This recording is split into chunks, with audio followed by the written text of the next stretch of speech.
Welcome to P3, I'm Randall Mark. This is the show that explores the fascinating people, places, and perspectives that make up our world. On today's show, 1 in 4 Canadians say they're overwhelmed by stress. We meet up with a life coach today that gives us practical solutions on how to de-stress your life. This is P3.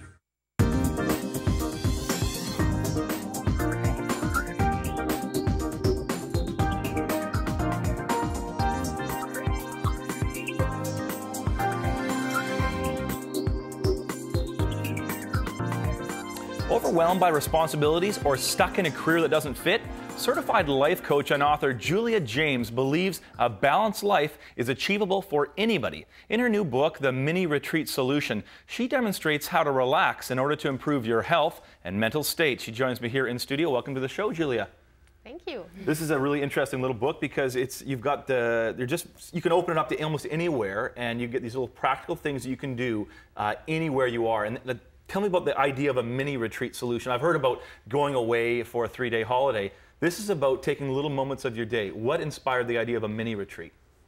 Well, the idea of the mini retreat was born when I realized that all my good ideas actually emerged when I just relaxed in the middle of my day. And it actually happened to be just on my way to the washroom, just not doing anything. In particular, but that's when I realized how I got great ideas, not trying to have great ideas. These aren't expensive. They're really practical. Everything from breathing to having a longer shower, taking an extra 2 minutes.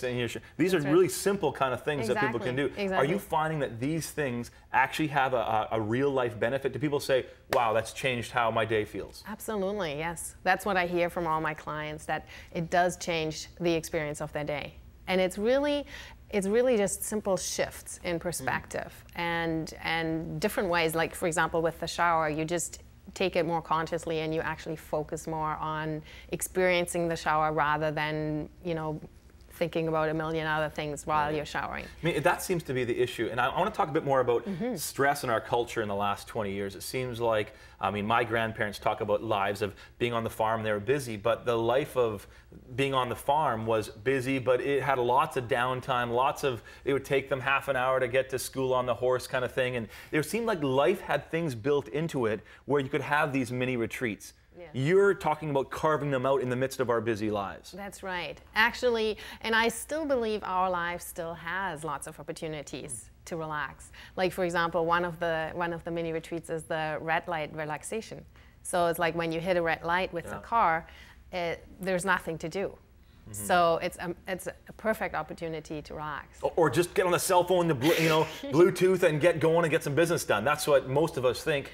That those moments are opportunities for us to get more stuff done. And you're saying get less done at those times. Exactly. Yes. Less is more. Yeah, less is more in your thing. Why is it that I said 1 in 4 Canadians feel overwhelmed? I mean, obviously people are busy, they feel stressed. 1 in 4 actually say, I can barely handle it. I can't take, my life's going to feel like they're on the verge of collapse. Exactly. That's a really serious issue. It is. It very much is a very serious issue, and most illnesses are caused by stress. So it's really important to go to the root cause and actually start relaxing more.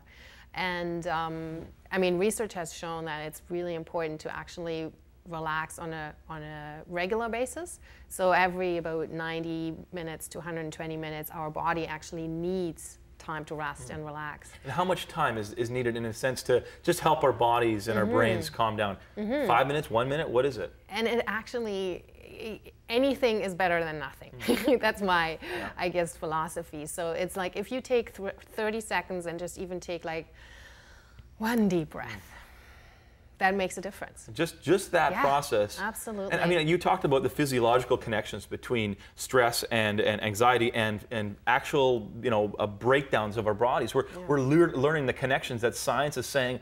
It's, our illnesses are connected with the chemicals that are emitted in our brain when we are so stressed out. That's right. We're learning so much about that, aren't we? Yes, and so now it's time to apply it. Right, and this is what your book, The Mini Retreat Solution, is about. A couple more practical things. I mean, I looked at, some of these are bizarre. Funny sounds? Yes. What are you talking about? Well, it's just to make funny sounds. A lot of it is about bringing back humor into our lives. And when we laugh, we actually automatically relax. So making funny sounds with your mouth, it just can be a fun way to, you know, have a little humor, add a little humor, and also, you know, relax your mouth muscles and all of that. You know, I was reading this thing about how smiling, just the actual process of smiling is connected, the muscles are connected with certain levels of serotonin in our brain. That actually, when we, like even if I'm fake smiling, there's actual triggers that are going on. And that's so bizarre that there's a physiological connection with these external things that we do. Yeah. Another one that we really kind of, I thought was quite interesting is this compassion for yourself. Yeah. To kind of explain that to me, what does that mean? Well, it's really, I think we are really hard on ourselves. Most people are. It's like always like, oh, I have to do better, I have to do this better, I didn't get that right. And so it's like when you kind of observe your own thoughts throughout the day, there's a lot of criticism going on. And so really to just actually have compassion for yourself and forgive yourself for things that you think, you know, went wrong or something like that. Yeah, because we're our worst critics, aren't we? That's right. Our brains are just spinning, you're such a loser, I can't believe you did that wrong, and that just adds stress to ourselves. Exactly. And so actually it's almost like giving yourself a hug, like really being compassionate to yourself, loving yourself, and just forgiving yourself for whatever went wrong, and looking at possibility, how can I do it differently next time? Let's take a quick break here, Julie, but I want to talk about the connection between some of the ideas you have and some of the ancient traditions in the East and in the West, religious traditions that talk about learning to meditate, learning to calm down. Is there a connection in this idea of spirituality and relaxation? More with our guest, Julia James, right after the break.